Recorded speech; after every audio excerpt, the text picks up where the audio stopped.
Okay, I'm done. Hey everyone, welcome back to the channel. The Oscars just happened, and while everyone else is caught up in the glitz and glamour, we're actually here to break down and to discuss what actors can learn from this year's ceremony. From career defining performances to strategic branding choices, we're going to talk about what can help you in your acting journey. And me. I did put on a gown and a fresh wig for the occasion because this is serious. So let's get into it. Stick to the end to see the most important takeaway for actors from watching this year's Oscars. Excuse me holding the mic, I can't attach it to my gown because I have too much jewelry on.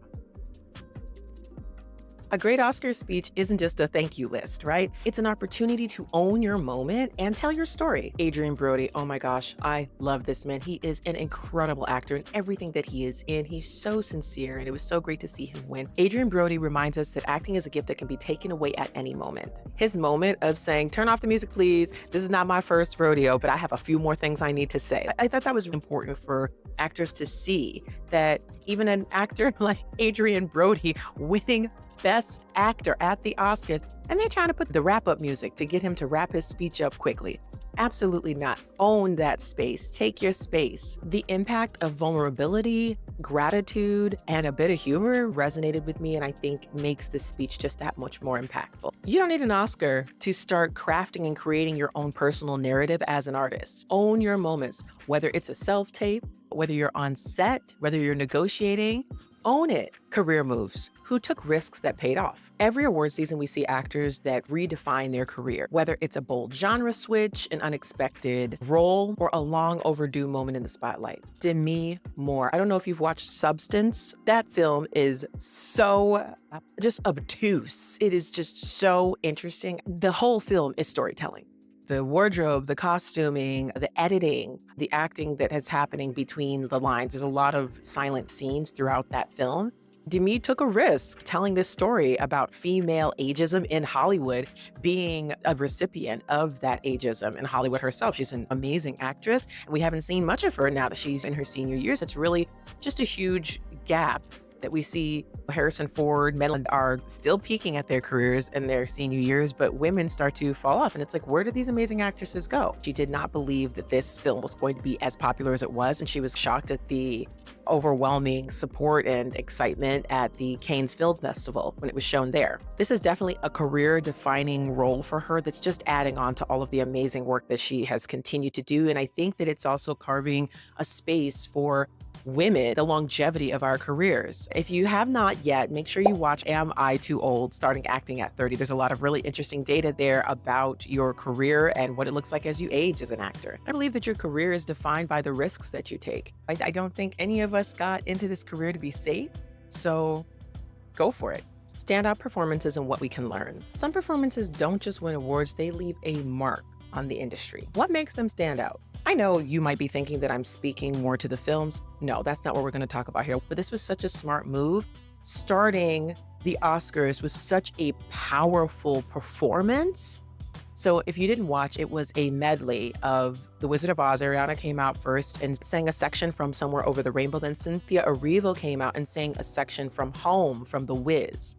And then they came together and sang Defying Gravity from Wicked. And that was just a punch. Like, we got that right away. And it was such an impactful moment. Performances like those bring people together. There was such a commitment to that storytelling, and you feel the vulnerability. You felt like you were watching all those movies and musicals and plays in real time. And I know people are going to be talking about that performance until the second part of the Wicked film comes out. Branding.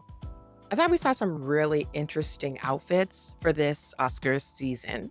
I really loved what Timothée Chalamet had on. He was a nominee for A Complete Unknown, the Bob Dylan story. Loved his outfit. The color, it gave a nod to the 1960s eras of Bob Dylan music. I really enjoyed what the Wicked crew had to wear. So from Bowen Yang, to Cynthia Erivo, to Ariana Grande, everything that they wore was reminiscent or reminded us of Wicked, but it was bold. Those pieces were absolutely phenomenal and a clever way to draw attention to the film. The next category that I really enjoyed observing was seeing Demi Moore and Selena Gomez pieces and the outfits that they wore. I felt that those beautiful silhouettes gemstones and glamorous pieces looked like old Hollywood and like they came to accept an award. I love that those gowns looked absolutely stunning on those women. Branding, it starts to make you think, how do you present yourself when you step out? How do you want everyone to see you separate from your character or reminiscent of your character? And I know these people have publicists and dressers that they work with extensively to get these looks together, but those were some of my favorites, and I think they were some really strong branding choices for them, and they will be very memorable. Diversity and representation. What's changing or not? Every year, I look at how the Oscars are evolving or whether they have room for improvement. Big win.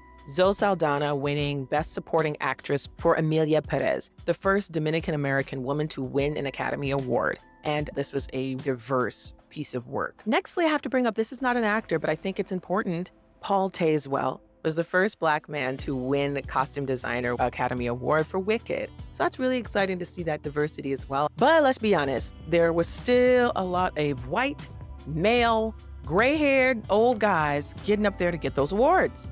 To me, this was an Oscars that I felt did wane on the diversity end. Thank goodness for Emilia Perez, Nickel Boys, Sing Sing, and Wicked, because outside of that, a lot of these films were really non-diverse. Now, some of the animation films were fantastic. They were very diverse, and there was a lot of wins for other countries and nationalities as well, which was really great to see. We cover actors here, so I'm trying to stay focused on acting and on the films that provide opportunities for people of color and LGBTQ folks, and basically just giving us new storylines. We're used to seeing the boy and the girl chasing each other. To see some new storylines, Oscars, that would be really amazing. The big takeaway for me was that while the Oscars are changing, that change is slow. And while the industry is changing in terms of diversity, that change is slow. So in order to get a seat at the table, sometimes you got to build your own table. You have to make space for yourself and tell your story. Take back control. I don't think it's fair for us to constantly look to others to fulfill us. We need to fulfill ourselves. We need to create work for ourselves and build that table if you need to sit at it. Don't wait around for the industry or anybody to change. You be the change that you want to see in this industry and at these Academy Awards, okay? Lastly, this is the special tip that I told you all to hold on to the end for. So if you're all the way here, thank you for holding on and watching. Don't forget to like and subscribe, by the way. Not so fast. Hey there, Scene Stealers. If you're watching this and completely new to acting, or you've been wanting to break in but don't know where to start, I've got you covered. I made a full step-by-step guide on how to launch your acting career with zero money, and it's packed with practical, no-fluff advice to help you take real action. And guess what? I'm still giving away a free one-on-one coaching session. If you want a chance to win, all the details are in the description below. So if you're serious about acting, go watch my Jumpstart Your Acting Career video next, and make sure you download my free ebook. Now, back to the Oscars. Basically, this year's Oscars, because I was actually watching for all of you and watching for myself, but what struck me was that there are only 4 actor categories in the Academy Awards, right? Best Supporting Actor, Best Supporting Actress, Best Actor in a Lead Role, Best Actress in a Lead Role. Actors, this isn't just about you. It takes a village. It takes a community. Our job is very important. We are presenting and sharing this story in a very personal way with our bodies. There are just hundreds of people in the crew also telling this story in their medium. Take some of that pressure off yourself, and remember, you have a community there to support you and to collaborate with and to work with. So I think that was the biggest takeaway for me, just seeing that and really watching the show, watching it to the very end because it was long. For me, the Oscars aren't just about celebrating film. It's a reflection of where the industry is headed and where it's come from. Whether it's branding, career moves, or acting choices, there is so much for us to gain and learn from this year's nominees. If you're brand new to acting and want to learn how to break into the career, I highly recommend the Jumpstart Your Acting Career video on a budget, completely for free, really. Thanks for watching, and I appreciate you guys. Don't forget to like and subscribe and comment below. What was your biggest takeaway from the Oscars? I'll see you next time. And yes, I'll probably have on a different wig and another gown for the occasion, because why not? Thanks for watching. Bye.